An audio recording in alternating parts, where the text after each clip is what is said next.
सास का कायाकल्प। राधा को अपनी सास से बहुत प्यार था। मम्मी जी, आपकी साड़ी कितनी प्यारी लग रही है। काश मैं भी आपके जैसी साड़ी पहन पाती।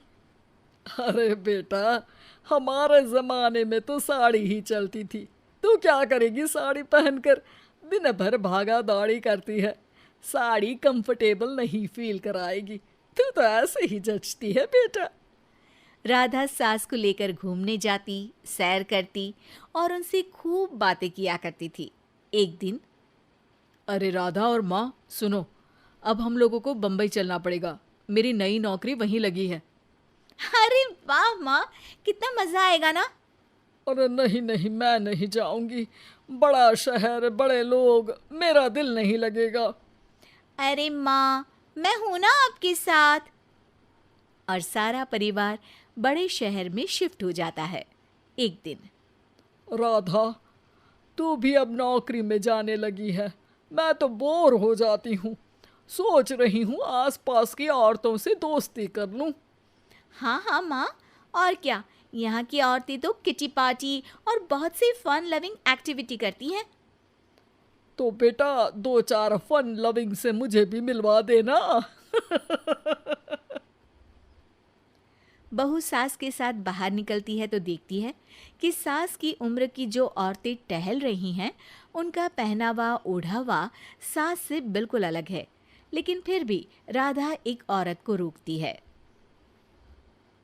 Hello aunty, how are you? Oh great darling. Aunty, हम लोग यहाँ नए शिफ्ट हुए हैं। ये मेरी मम्मी है। क्या ये कल से आप लोगों को ज्वाइन कर सकती हैं? वो औरत सास की तरफ बड़ी ही अजीब नज़रों से देखती है, फिर कहती है, अब ठीक है, कल से भेज देना।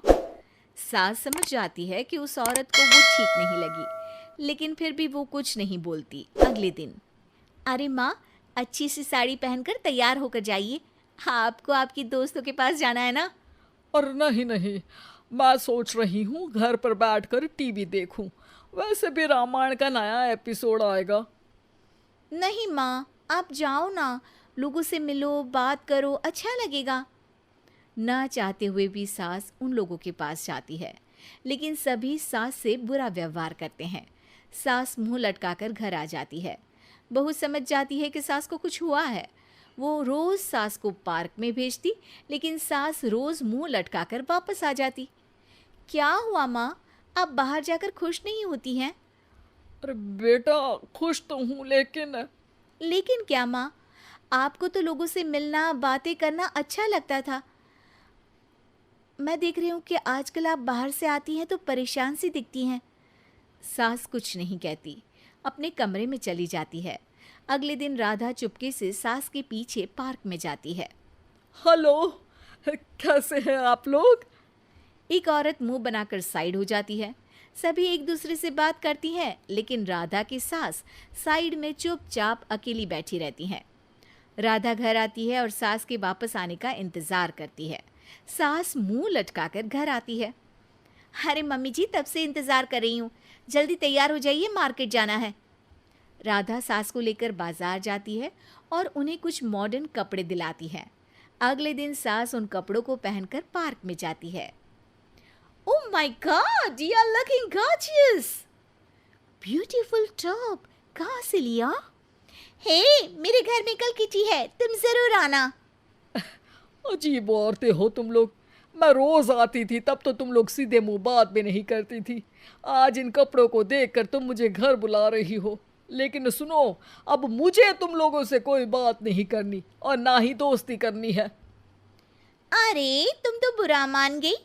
वैसे दोस्ती नहीं करनी थी तो ये कायाकल्प क्यों किया? ये मेरी बहू ने किया है। मैं यहाँ सिर्फ ये देखने के लिए आई थी कि तुमको मुझसे समस्या है या मेरे कपड़ों से। कपड़े तो बदले जा सकते हैं। अच्छा चलो, जो भी हो, अब हम लोग तुम्हें अपने साथ रखने को तैयार हैं। लेकिन अब मुझे तुम लोग नहीं पसंद। ये बोलकर राधा की सास वहां से चली जाती है। वाह माँ जी, आज तो आपका चेहरा खिला खिला सा लग रहा है। लगता है आपकी सहेलियों ने आपको अपना लिया। हाँ, वो तो अपनाना ही था। दिखावे वाली जो है वो, मेरे कपड़े बदलते ही उनका दिल बदल गया। लेकिन आज मैं उन्हें मना कर आई, अरे क्यों माँ जी? क्योंकि उन लोगों को मुझसे नहीं मेरे कपड़ों से दोस्ती करनी थी। वैसे मेरे पास तो तू है ना, मेरी प्यारी बहू, मुझे किसी की जरूरत नहीं है। अरे नहीं नहीं माँ जी, आप ऐसा क्यों सोच रही हैं?